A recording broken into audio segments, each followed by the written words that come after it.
guys, this is Byron from Vance Hines, and thanks for joining me on another Workshop Wednesday, where today we're going to use this air filter oil.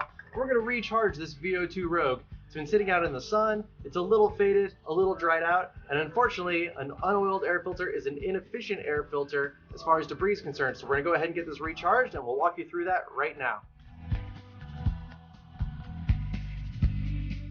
Alright guys, this is exactly what I'm talking about. Totally white on top, faded here in the middle. So we're going to pull the cover off, we'll go ahead and recharge this filter, and then we'll reinstall it and show you the difference. The first things first, let's get this cover off.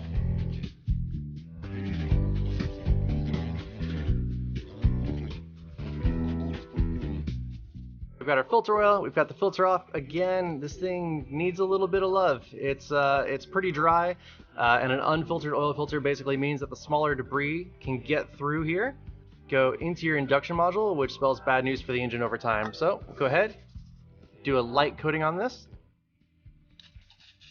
I'll usually spray away from the filter just to make sure I'm getting some media out, and then just real light coats real fast. So there we have it. As you can see, it looks a heck of a lot better. What we'll do is we'll go ahead and wipe off this excess oil everywhere with a rag, and then we'll go through the process of reinstalling it. Alright, so now that we've gotten all the excess oil wiped off of the rubber here on the air filter, you can see the difference in color, the finish.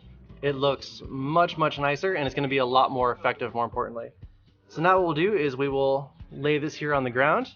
I will go over here and get my assembly. Again, with the Rogues, I like to take this whole thing apart. Same goes for X blade, so that way I can just kind of hold it from the stands, do everything I need to. And we're going to use this portion to hide the metal part of the filter. So we'll just go ahead and set that on there. And then we'll take this whole assembly and we'll install it on the bike. Alright, since we went ahead and assembled this off the bike, I've got the whole thing ready to go. One big kit, and we'll just put it on there.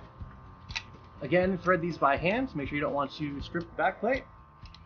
Just get a couple threads before we take a wrench to it. Now we tighten it down.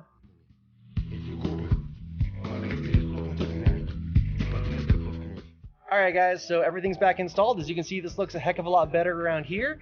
And even down in here. The big thing with these filters, these K&N Extreme filters, is you want to make sure all of this gets oiled, so that way it can function as intended. Thank you guys for joining me on a Workshop Wednesday, and we'll catch you guys on the next video.